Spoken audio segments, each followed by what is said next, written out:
हाल ही में एक सुबह दुनिया भर में लाखों लोगों के लिए इंटरनेट का एक बड़ा हिस्सा अचानक गायब हो गया। तो आज हम इसी ग्लोबल आउटेज की तह तक जाएंगे और समझेंगे कि आखिर उस दिन हुआ क्या था। और इस पूरे कन्फ्यूजन की शुरुआत हुई एक बड़े ही अजीब और रहस्यमयी मैसेज से, जो अचानक दुनिया भर में लोगों की स्क्रीन्स पर पॉपअप होने लगा।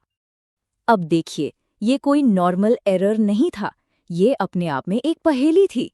सोचिए, जब दुनिया की सबसे बड़ी वेबसाइट्स बंद पड़ी हों, तो इस अजीब से मैसेज का मतलब क्या हो सकता है? चलिए, आज इसी मिस्ट्री को सॉल्व करते हैं। तो जरा सोचिए, एक बिल्कुल नॉर्मल सुबह, सब अपना काम शुरू करने वाले हैं और अचानक बूम, इंटरनेट का एक बड़ा हिस्सा बस ठप पड़ जाता है। कोई वार्निंग नहीं, कुछ नहीं, बस वो एक अजीब सा मैसेज और दुनिया की सबसे पॉपुलर सर्विसेज तक कोई एक्सेस नहीं। और हम यहाँ किसी छोटी मोटी गड़बड़ी की बात नहीं कर रहे हैं। Chat GPT, x, Spotify, Canva, ये सब सर्विसेज जिनका आपस में कोई लेना देना नहीं है, वो सब एक साथ डाउन हो गई। मतलब ये बात तो साफ थी कि प्रॉब्लम किसी एक वेबसाइट की नहीं थी, गड़बड़ कहीं ज्यादा गहरी थी, इंटरनेट के बिल्कुल कोर में। तो इस पूरे हंगामे के सेंटर में आखिर था कौन? एक ऐसी कंपनी जिसका नाम शायद बहुत लोगों ने सुना भी ना हो, पर जिस पर आज हमारा ज्यादातर इंटरनेट टिका हुआ है। नाम है क्लाउडफ्लेयर। तो अब सवाल उठता है, ये क्लाउडफ्लेयर है क्या भला? देखिए, इसे आसान भाषा में इंटरनेट का एक सुपर हीरो, या कह लीजिए एक गार्डियन एंजल समझिए। ये हमारे और वेबसाइट्स के बीच एक शील्ड की तरह काम करता है। ये पक्का करता है कि सब कुछ फास्ट चले, सेफ रहे और बिना किसी रुकावट के काम करे। इसके मोटे मोटे तौर पर 3 मेन काम हैं। पहला, ये एक ट्रैफिक पुलिस की तरह है जो वेबसाइट पर आने वाले ट्रैफिक को मैनेज करता है। दूसरा, ये एक तगड़ा सिक्योरिटी गार्ड है जो हैकर्स और साइबर अटैक से बचाता है। और तीसरा, ये एक सुपर फास्ट डिलीवरी सर्विस है जो वेबसाइट का कंटेंट हम तक पलक झपकते ही पहुंचाता है। और ये कितना बड़ा है, इसका अंदाजा इस नंबर से लगाइए। ऐसा माना जाता है कि जो websites content delivery network use करती हैं, उनमें से करीब करीब 80% क्लाउडफ्लेयर पर डिपेंडेंट हैं। 80%! ये एक बहुत बड़ा नंबर है।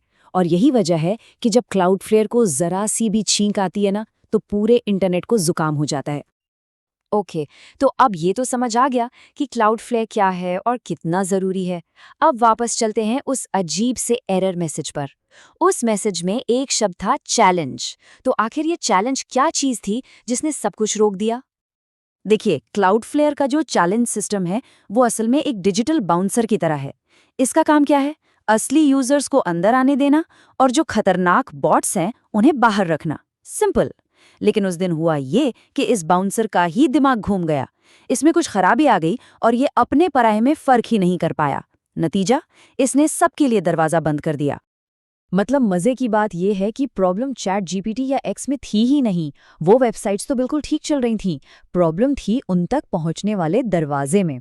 क्लाउडफ्लेयर का जो सिक्योरिटी गेट था, वो ही जाम हो गया था और किसी को भी अंदर जाने की इजाजत नहीं थी।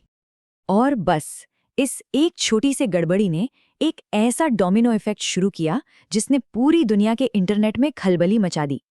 सब कुछ बहुत तेजी से हुआ। सुबह 6 बजे के आसपास पहली रिपोर्ट्स आईं और करीब 8 बजे तक क्लाउडफ्लेयर ने प्रॉब्लम को पहचान के फिक्स भी कर दिया। सुनने में तो सिर्फ 2 घंटे लगते हैं, लेकिन उन 2 घंटों में इंटरनेट का एक बहुत बड़ा हिस्सा मानो गायब ही हो गया था। और इससे जो कन्फ्यूजन और अफरा तफरी मची, वो अलग। और इसमें एक और मजेदार या कहूं कि विडंबना वाली बात थी। डाउन डिटेक्टर, वो वेबसाइट जिस पर हम जाकर चेक करते हैं कि दूसरी साइट्स चल रही हैं या नहीं, वो खुद डाउन हो गई थी। और क्यों? अरे भाई, क्योंकि वो भी तो क्लाउडफ्लेयर पर ही चलती है। ये तो वही बात हो गई कि डॉक्टर ही बीमार पड़ जाए। तो ठीक है, प्रॉब्लम हुई, सॉल्व हो गई। पर इस एक घटना से हमें आज के इंटरनेट के बारे में, उसकी बनावट के बारे में क्या सीखने को मिलता है? चलिए जरा बड़ी पिक्चर देखते हैं। सबसे बड़ी बात जो सामने आती है वो ये है कि हमारा इंटरनेट जितना मजबूत दिखता है उतना है नहीं। ये असल में कुछ ही बड़ी बड़ी कंपनियों के कंधों पर टिका है। और जब उनमें से कोई एक भी लड़खड़ाता है ना, तो पूरी की पूरी इमारत हिल जाती है। ये जो आउटेज था, ये इसी सिंगल पॉइंट ऑफ फेलियर का एक क्लासिक एग्जाम्पल था। और देखिए, ये कोई अकेली घटना नहीं है। पिछले कुछ वक्त में एक पैटर्न सा बन गया है। कभी Amazon वेब सर्विसेज, कभी माइक्रोसॉफ्ट एज्योर और अब क्लाउडफ्लेयर। ये इंटरनेट के वो बड़े बड़े पिलर्स हैं जो एक एक करके लड़खड़ा रहे हैं, और हर बार इसका असर करोड़ों लोगों पर पड़ता है। तो ये सब हमें एक बहुत ही ज़रूरी सवाल पर लाकर खड़ा करता है। क्या हमारा इंटरनेट कुछ गिनी चुनी कंपनियों पर बहुत ज़्यादा निर्भर हो गया है? देखिए, इससे चीज़ें आसान और तेज़ तो होते हैं, पर रिस्क भी उतना ही बढ़ जाता है।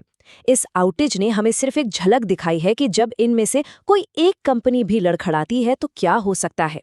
तो सवाल ये है, क्या हम इस सिस्टम के साथ ठीक है, या फिर हमें एक ज़्यादा मजबूत, एक ज़्यादा डिसेंट्रलाइज्ड वेब बनाने के बारे में सोचना चाहिए?